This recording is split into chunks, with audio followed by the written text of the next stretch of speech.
ये जैसा कि आप सभी को विदित है कि 28 तारीख की रात्रि 10 बजे रिंकू शर्मा की बिटिया जिनका नाम था दीपिका जिनकी उम्र लगभग 10 वर्ष थी, ये सदर अस्पताल के सामने से इनके द्वारा बताया गया था कि किसी मोटरसाइकिल पे एक वर्दीधारी व्यक्ति द्वारा अपने साथ लेके गया है, जो अभी तक लौट के नहीं आई। इस क्रम में पुलिस की कई टीमों को सक्रिय किया गया था, अभियोग पंजीकृत किया गया था। नंबर प्लेट को जब हम लोगों ने ट्रेस किया तो ये मोटरसाइकिल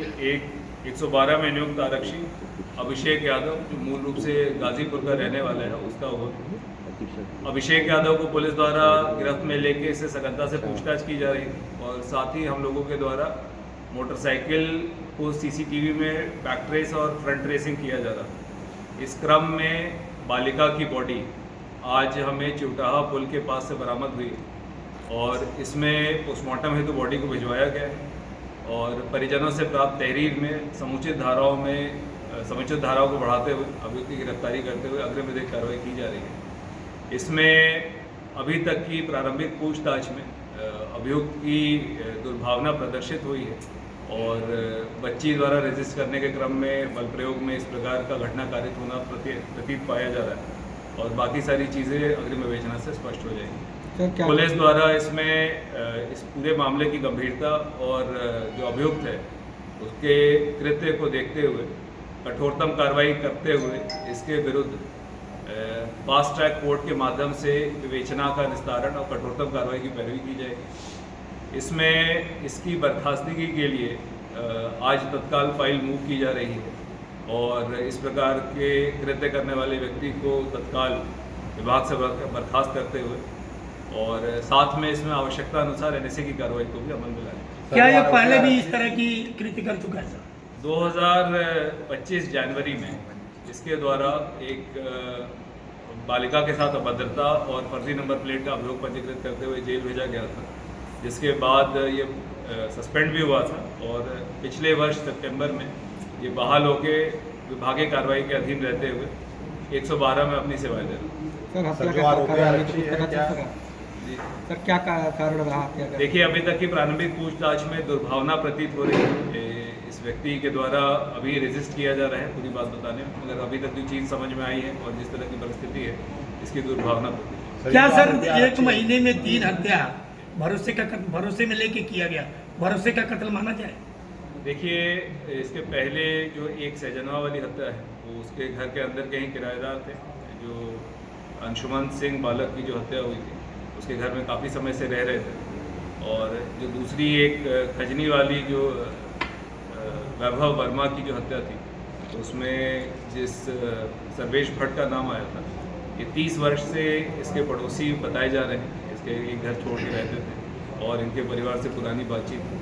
तो इस प्रकार की दोनों घटनाओं में और इस वाली घटनाओं में भी पुलिस द्वारा अभियुक्तों को तत्काल गिरफ्तार करते हुए उसमें अग्रिम विधिक कार्रवाई की जा रही है और इसके पूर्व की 2 घटनाओं को भी हम लोगों ने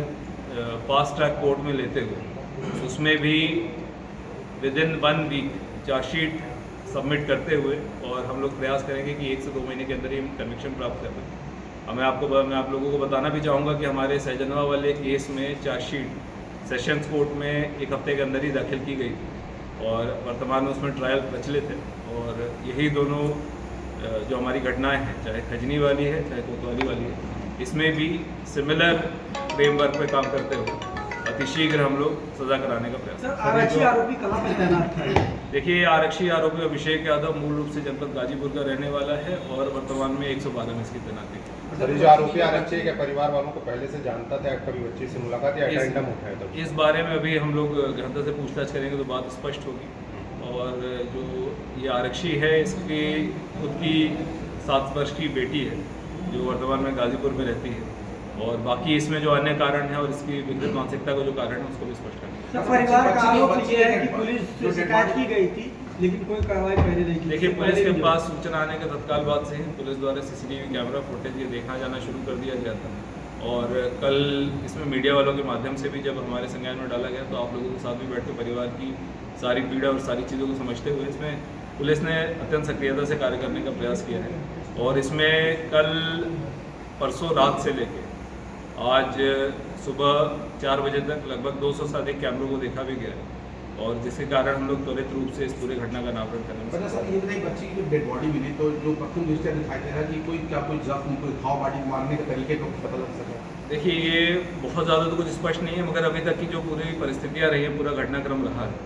उसमें इसकी दुर्भावना से इनकार नहीं किया जा सकता।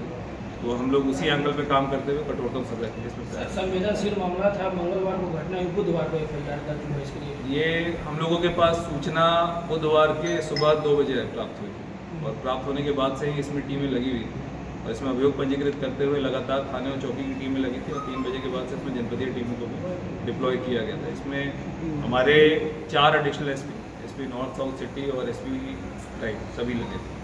ड्यूटी भी रहती है। क्या सर किसी पर कार्रवाई भी हुई है? देखिए, अभी तक तो इसी अभियोग के विरुद्ध ही कार्रवाई हमारी प्रचलित है और अगर कहीं पे किसी प्रकार की लापरवाही प्रदर्शित होगी तो उसको